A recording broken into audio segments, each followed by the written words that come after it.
Well, welcome all you wiretappers out there. Back here in the studio, Gangland Wire. I have my friend and regular contributor almost, Jeffrey Sussman. Welcome, Jeffrey.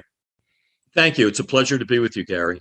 All right, we've done several shows together with boxing and the mob and about boxing in general. What else have we done? We've done several other shows. We did that. What we're going to talk about today, folks, is he's got a book coming out in paperback just about the time this is released. Big Apple Gangsters, the rise and decline of the mob in New York. And when we talked about this book before in hardback, we talked about Scarpa, Gregory Scarpa. And so there's a lot of different stories in there. And what other books do you have? Oh, we've got one coming up that he quotes me in, guys. Let me take a look at that title. Sin City Gangsters, right? Yes, the rise and decline of the mob in Las Vegas. Cool. That's good. Of course, you guys know I know a little bit about the mob in Las Vegas and be quoted in that. We'll do a show on that when it comes out, right, Jeffrey? Yeah, and not only were you quoted in it, but your book, Leaving Las Vegas, was a great resource for me. Oh, well, good. Well, good. Today, we're going to talk about is a kind of a celebration of the release of the paperback version of Big Apple Gangsters. We're going to talk about the mob cops in New York City. I've never done a story on the mob cops. And I always thought it was interesting. These two guys, it's like they were mobsters that got jobs as policemen and then worked their way. One worked his way into the intelligence unit, I believe, and the other one was some kind of a homicide detective. It's Louis Ippolito and Steve Caracopa. Did I get those pronounced right? Caracappa. Caracappa. And which one was in the intelligence unit? One of them was in their intelligence unit. Louis Ippolito. Okay. And then what did Steve do? He was a homicide detective? Yeah, he was in cold cases and homicide. So, and both of them gave him access to a lot of information. You know, Gotti had this Bill Peist, who was actually a civilian clerk, not a civilian, a law enforcement, but he was a clerk in the intelligence unit for a period of time. And that gave him access to locations of wiretaps and bugs and information and who might be an informant and where investigations were going. So the mob was always looking for their own informants inside of law enforcement. Exactly. And what was interesting about Ippolito and Caracappa was that Ippolito came from a mob family. His father and his uncle were mobsters, and one I think was in the Lucchese family, and one was in the Gambino family, and yet that didn't raise any red flags when he entered the police academy. And then Caracappa, when he was 18 years old, had with a gang had robbed a warehouse. And was caught, and he pleaded no contest, and so that kind of in a way whitewashed his record. And then he went into the army. Got out of the army, he entered the police academy, and no one really looked at these guys' records before or where they came from or their backgrounds. And I asked someone Tony Solano, who I believe you interviewed, right, who was a New York City detective. And I asked him why this happened. And he said, at the time, there were a lot of anti-war demonstrators going on in the city. The city was really a mess. A lot of people who would have become cops had become soldiers. They were over in Vietnam. Yeah. And the police department was eager to get as many recruits as they possibly could. And so they kind of overlooked a lot of things that would have been red flags in different times. Interesting. The same thing happened probably all over the United States. Out of the riots of 1968, there was a big push to hire more cops, and they have better training and a little higher standards. And everybody was in Vietnam, 68 to 71, 72. Right. And I know my academy class, I didn't go to Nam, but about everybody else in my academy class came out of Nam and went right into the police department. Right, exactly. Ippolito was sort of a brash kind of guy, before he turned to fat. he was a weightlifter, and he actually won the Mr. New York weightlifting contest. Really? Yeah. But when he was off duty, he would dress like a mobster. He almost like a character out of Guys and Dolls. He wore a black shirt with a wide white tie, and he had all the big rings on his hands. And if he wasn't wearing a tie, he had a lot of gold chains around his neck. Oh my God! And so he looked like him, and he prided himself on being a mobster. What was interesting is there was a guy named Bert Kaplan who was a mob associate who was in prison for a white collar crime at a prison called Allenwood, which was a low security white collar prison. And he met a guy named Frank Santora, who was a cousin of Ippolito. And Kaplan said there was a guy that he had done a deal with where they had stolen treasury bonds, $500,000 worth of treasury bonds. And they were in the process of selling them. And his partner, a guy named Israel Greenwald, he felt was cheating him. And Santora said, I have a cousin who's a policeman who could take care of this guy for you if you want. Oh boy! And so Kaplan said, "Fine, let me know how much it'll cost." And he and Caracappa met as policemen. They were initially in the same precinct, and they went out and they stopped this guy Greenwald while he was driving. They were in an unmarked police car. They put the flashing red light on the roof and blasted their siren. They pulled this guy over, and he said, "Why are you stopping me?" And he said, "We need you for a lineup." And the guy reluctantly went with them. Yeah. And they drove him to a garage in Brooklyn, where they had him kneel down, and they shot him in the head twice. Wow. And then they had the owner of the garage dig a hole and bury him in the garage basement. And then they poured lye over his body and then covered it with dirt. And I think Kaplan paid them $75,000 to do this. And Kaplan was associated with Anthony Gaspipe Casso. He did favors for him and was sort of like a gopher in some ways for him. And he told Casso about this, and Casso said, "That's great. I'd like to use these guys really myself." And he wanted to meet them. And Kaplan said, "No, you have to deal. If you want to deal with them, you have to deal with them through me," because he didn't want to give up control of these two guys. And during this period, Ippolito, who was in intelligence, found documents that were wanted by a Gambino, who was a different Gambino. It was a crime boss in New Jersey, and he provided all of the documents, police investigatory documents that this guy wanted about him. And when the police raided Gambino's house, they went into his attic and they found all of these documents, and they traced them back to Ippolito. So there was going to be a departmental trial of Ippolito. However, when it went before a judge, the judge threw it out because he said, "The fingerprints that you say are Ippolito's are Xeroxed fingerprints, and we can't be certain that they're really his." So the case was thrown out, and nothing happened to Ippolito. He just continued on. Wow. And even got a promotion 6 months later. Wow. So I mean, the police department was extremely lax in dealing with this guy, and there was a war going on with Casso and others, and Casso, there was an attempted assassination of Casso. He was in his car, and another car drove up, and as he was getting out of his car, gunmen in the other car, they fired several rounds of bullets at him. He ran into a Chinese restaurant and out the back door and managed to escape. But he wanted to get the guys who had tried to shoot him. And one of the guys was this fellow, Jimmy Heidel. He was tracked down by Ippolito and Caracappa, and they told him who Heidel was and where to find him and so forth. Mhm. And Heidel knew now that there was a contract out on him because of the failed killing of Casso. And he was walking in a park in a section of Brooklyn called Dykers Heights, and he saw Ippolito and Caracappa driving over to him.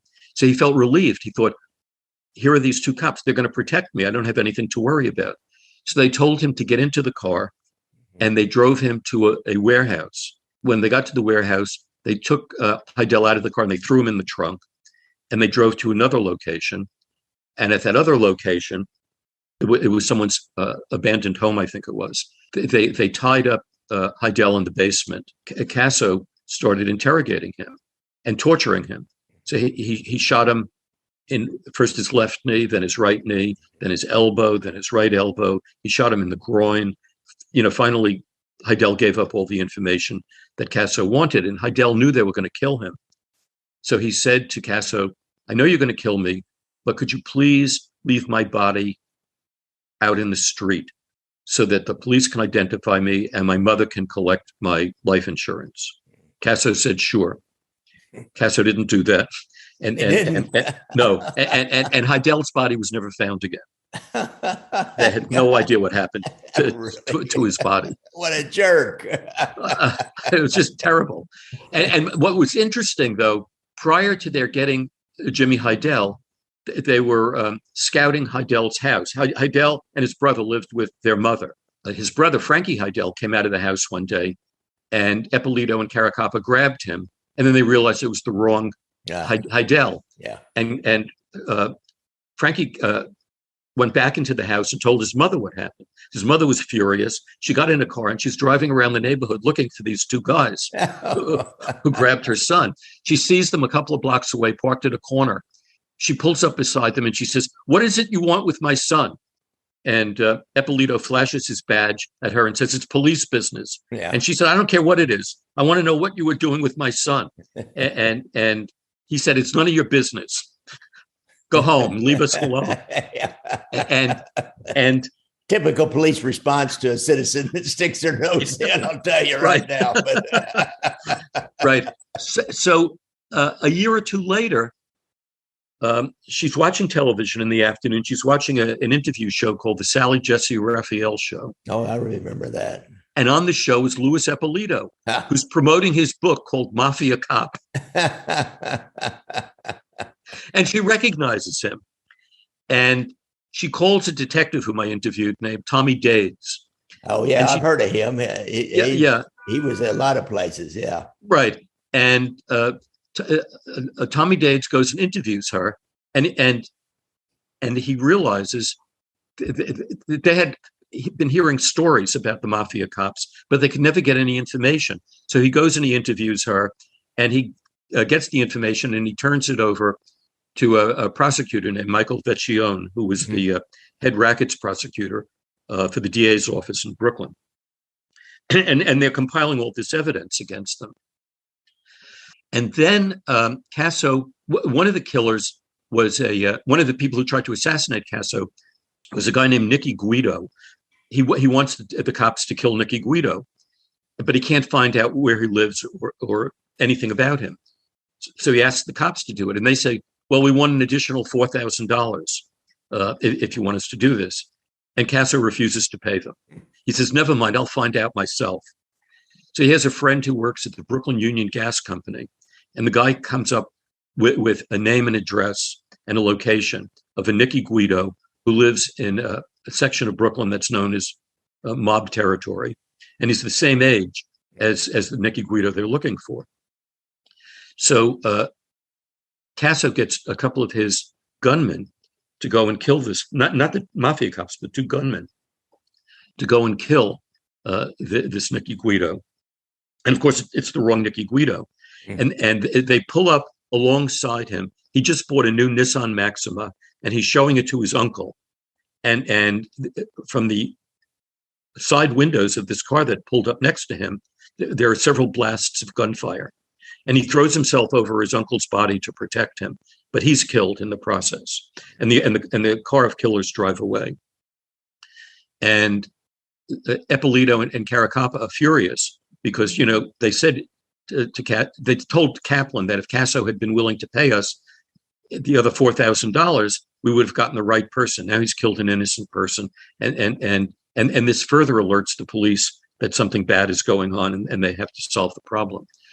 And the Kaplan had been on the run for a while because he had been selling methamphetamine drugs, and he knew the cops were looking for him.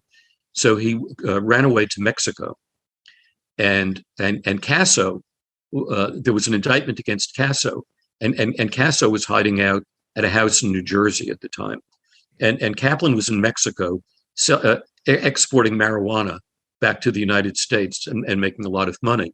And after a while, he feels that it's safe to come back, and he comes back, and he's immediately arrested by the Brooklyn DA's squad. And he really believed in omerta. He wasn't a made man, but he was more of a mafia type than the mafia guys were. And he refuses to tell them anything. And they say, look, you're 65 years old. You're going to get at least 20 years in prison. You're not going to come out alive. But if you cooperate with us, we can make a deal with you. Mm-hmm. And he still refuses to do it. And finally, one of the investigators says to him, I can understand why you don't want to give up Eppolito and Caracappa, because the people they killed, you may think they deserved killing, but an innocent kid was killed. How do you feel about that? And apparently that pricked Kaplan's conscience. Mm-hmm. So he told them everything, everything they wanted to know. Huh. And he's the one that actually gave up the mob cops in the end. He gave them up. Huh. And of course he gave up Casso. Yeah. And he served a brief time in prison and was released on probation. And Caracappa and Eppolito were sentenced to prison, life in prison, Eppolito plus 100 years, Caracappa plus 80 years. And they both died in prison. And what was interesting about Bert Kaplan is his daughter, Deborah Kaplan, is the Chief Supreme Court Justice of the state of New York. I'll be darned. That is a interesting turn of events. I know. And Casso made a deal with the government to go into the witness protection program. But he was lying about so many things and refused to tell the truth about so many things that they rescinded the deal. Yeah. And he wound up dying in prison also. Yeah, I remember that on Casso. I did a story on Casso. Anthony Gaspipe Casso was a pretty successful mobster. I think he had a big stolen car racket going on or something. And, that's right, he did. And was he working for Gambino's? Was that where Castellano was getting his stolen auto money? No, I think he was working for the Lucchese's. Lucchese's, okay, I couldn't remember. But he was a pretty successful mobster in his own right, business. Oh, yeah.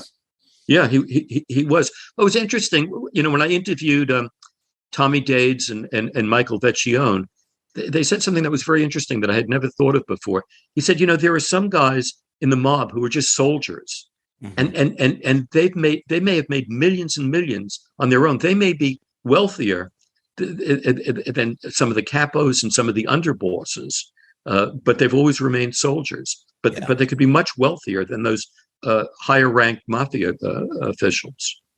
Yeah, and I think he was one of those. He didn't seem to want the responsibility of the rank, but he was he was an earner, as they call him. Yeah, exactly. So those two mob cops, it just blows me away that especially one got into the intelligence unit. Of course, I understand New York's different than Kansas City. Our intelligence unit, which I was a part of, was really small, and there could be no smell of corruption about you before you were even looked at. I mean, they would vet you pretty good. I know, it's amazing. It's amazing that Eppolito wound up in that position, and before they were indicted and tried, they both retired from the New York City Police, and they moved to a gated community in Las Vegas. Uh-huh. And Ippolito wanted to become a movie actor and a screenwriter. And actually, he had 3 bit parts in movies. And I don't know if you remember the scene in Goodfellas where Henry Hill is introducing by name a number of people sitting along a bar. Mm-hmm. Yeah, I kind of remember that. Yeah, and one of them was Ippolito. Oh, really? and he's presented as a member of the gang. Huh. And Tommy and me, and there was Anthony Stabile. How you doing? Frankie Carbone. And then there was Mo Black's brother, Fat Andy. And his guys, Frankie the Wop, Freddie No Nose. Which I thought was ironic. Yeah. Here's a mafia cop, and he's presenting himself in a movie about real life, supposedly as a mobster. Yeah. And then when he wrote the book Mafia Cop, he had a photograph in there of himself and Steve Caracappa, and the caption was something like, "Here are the real mafia cops." And Caracappa was furious. He said, "Why did you do this?" He said, "This is going to tip off investigators. They're going to come looking for us." And Ippolito was just so brazen. He thought he was above it, and no one could touch him. Yeah. I would like to see the look on his face when they popped him out there in his gated community in Las Vegas. He thought he had it made. He thought he had skinned by all of them. He was smarter than everybody. I love it when those guys. He really did. Smarter than everybody. Get it in the end. Yeah, I mean, his level of arrogance was just incredible. And then at court, a guy, I can't remember his first name. His last name was Gibbs. As Ippolito was being sentenced, this guy was in the gallery in the courtroom, and he stands up and he shouts at Ippolito. He says, "Do you remember me? Do you remember me? Do you remember me?" And Ippolito looks up at him and he says, "No, I don't know who you are." And he said, "You got someone to lie and say that I knifed a prostitute and killed her so that you could get a conviction because you couldn't find the real killer. And you framed me, you bastard." And Ippolito said, "I don't know what you're talking about. I never saw you." This guy served 19 years in prison for a crime he didn't commit. Yeah. And New York City wound up having to pay him $19 million, $1 million for each year that he served for a crime he didn't commit. And Ippolito framed him. And apparently he framed a lot of people when he couldn't get a conviction. He would frame someone and cause somebody else to lie, usually a minor criminal, who he would threaten with arrest and conviction if he didn't go along with what Ippolito told him to say. Interesting. Yeah, I imagine that the DA's attorney in Manhattan and Brooklyn or wherever he, had cases, I bet they had to go back and pull every one of those cases and take a look at them. Sure. Yeah, they were all in Brooklyn, I think. Brooklyn. Wow. Yeah, he was amazing what he got away with, and Tony Solano briefly worked with Caracappa in the same precinct. And he said Caracappa was always very professional. He always came to work very well dressed. He always wore a jacket and a tie. He spoke very, very well. He said, and every once in a while, he would kind of slip into a kind of Brooklynese New York accent, which he had tried to overcome. That would happen when he got excited about something. But he said he would remain very, very cool and kind of detached from everyone. He didn't mingle with the other cops in the precinct and stayed aloof from them most of the time. After he moved to Las Vegas, Tony got a phone call from him, and Caracappa said to him, Tony had left the police department and opened a private detective service in Manhattan. He got a call out of the blue from Caracappa one day while Caracappa was in Las Vegas, and Caracappa said, "Look, if you ever need any information about anyone, I can get it for you. Just let me know what you want, and the price is not too high."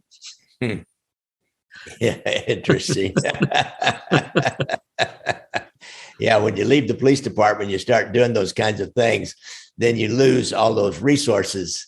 If you're honest and you do things right, you lose all those resources. I know when I started practicing law, I was tempted, trying to find somebody to serve them with papers, a summons, even just a divorce, but you don't have an address immediately. And so it's kind of tempting to call back and try to find a buddy who will use a police computer for you. And by that point in time, it used to be that wasn't that stringent, but boy, in the last few years, it got really stringent on that. So what he was doing, he just had contacts with the police computer and he could use that. Interesting. And Tony said, it didn't register at the time exactly what Caracappa was offering him. He didn't realize, who these guys were and what they had. Though he did think it was a little odd that he got this call out of the blue or offering these services. Yeah, I guess they probably just were, following along with people they used to work with and see what they were doing. And, he figured he could make a little extra money. Exactly. Doing that kind of a thing. And Tony Solano, folks, if you remember, go back and look at my interview of him. He was in the New York City Intelligence Unit, and he was assigned one time to go out and sit on John Gotti. And he has a really great Gotti story. I'll let you go back and just search on my website or on the one of your apps for the Solano, Celano. And Tony has a couple of books out there too. I can't remember the names of them now, but they deal with they're all based on a character called Sergeant Markey. Oh yeah, yeah. And I think the first one was called Two in the Trunk or something like that. And he's done 3 books. He's enjoying himself as a mystery writer right now. Well, good. I love it. When I was asked the other day in another podcast by a police chaplain about retirement, and they asked me, well, what do you think about retirement? What should people try to do? And I said, it gives you a huge amount of freedom. Do what you want to do. It's something you always wanted to do. You've got the freedom to do that now. Just at least give it a shot. You never know. Exactly. And so, I mean, that was very good advice. I know other people who have retired and they're kind of sitting on their hands. They don't know what to do with themselves. Yeah. It's either that or they go take jobs as like a security guard in a court. Right. We had a lot of them that down at the federal court, they hired a whole bunch of ex-coppers that I used to work with, retired coppers. And, they just go in and stand around for 8 hours and at the magnetometers and, where they check the parcels and everything in the federal court down there. And it was a decent paying job, but, I say it's tedious, though. Tedious, really. Maybe some people like that. I mean, go, you got freedom, go try to use that freedom. That's what Tony has done that. Well, this has been about the Mafia Cops in New York City, and it's from the book, Big Apple Gangsters, The Rise and Decline of the Mob in New York by Jeffrey Sussman. May I hold up the cover? Oh, yeah. And on the YouTube, I'll put up, I've got a picture of that. So, they're Big Apple Gangsters. And he talks about, give us an overview of the broad spectrum that you cover in New York. Well, it starts with Arnold Rothstein, who was really the founder of organized crime, who mentored Lucky Luciano, Frank Costello, Meyer Lansky, Bugsy Siegel, and Joe Adonis, when they were all young mobsters. Mm-hmm. And he taught them how to organize crime. He also taught them, because these were uneducated children of immigrants. Right. And he taught them proper manners. He taught them how to dress, to look like successful businessmen. And he financed a lot of their operations. So when they went into bootlegging, he financed a lot of their operations. He financed a trucking company that would deliver booze. He financed some boats that would bring booze in. And when he was assassinated in 1928 at a card game at the Park Sheraton Hotel, Lansky, Siegel, Luciano, and Costello took over his operations.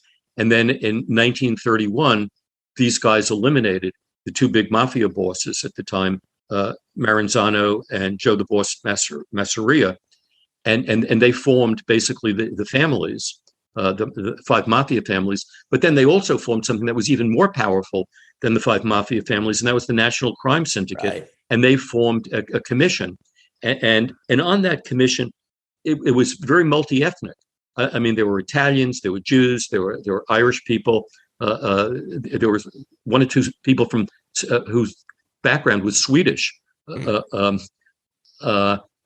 so and they really controlled and organized all organized crime throughout the United States, and they picked people from all over the country who sat on the commission, and their word was final, and there were some of the heads of the mafia families sat on that commission as well, and they had a vote on that commission, but the syndicate was larger than that. So then the book has chapters about Frank Costello, Lucky Luciano, Bugsy Siegel, Meyer Lansky, Carlo Gambino, Albert Anastasia, Paul Castellano, John Gotti, Sammy Gravano, Crazy Joey Gallo, the Black Gangsters, Bumpy Johnson, Leroy Nicky Barnes, Frank Lucas, and of course the Mafia Cops. So I tried to cover the whole spectrum, beginning with Arnold Rothstein prior to World War I, going right up throughout to the end of the century, dealing with the Mafia Cops. And whereas the people at the beginning were really, in their own way, very, very brilliant and managed to control enormous number of enterprises simultaneously, the ones at the end were dummies by comparison. Yeah. They were just hoods who made who took advantage of scams, and they had small scores here, and they were involved in prostitution and drug selling, but nothing really big time, and which was the big difference between the early founders of organized crime and the ones who inherited it 3 generations later. Really, I was just trying to explain to a guy the other day, and the best I could, it's kind of the evolution of the mafia back in the 20s, 30s, the organized crime, national crime syndicate. And I think a lot of this is because of prohibition and then the depression, that the mob, the organized crime members were much more part of society and politics, and not such real outcasts from society as they became later in life. As you say, they were part of society in the 30s. Exactly. And the 40s. Right. Frank Costello was a delegate to the Democratic Presidential Convention that nominated Franklin Roosevelt for president. Yeah, that's. I mean, you couldn't imagine a Casso in that position. Right. Nick Sabella, our boss in Kansas City, and this is after the war, but he met the local leader of the Teamsters Union, who became his confidant and really his puppet over the next few years, as they both sat on a Democratic nominating committee for Jackson County, Missouri, they decided who ran for which office. Sure. And he was the mob boss of Kansas City. This is like 1949, 1950, maybe 51, somewhere along in there. So, but boy, something happened at about that point in time on into the 60s that they then became outcasts. You look at a guy like Mo Dalitz, who started out as a bootlegger and became a real big deal in Las Vegas. He was invited to the presidential inaugurations of Richard Nixon and Ronald Reagan. I mean, it's extraordinary. Yeah. And, I interviewed a mob lawyer who's in his 90s now, who knew a lot of these founding people in their later years.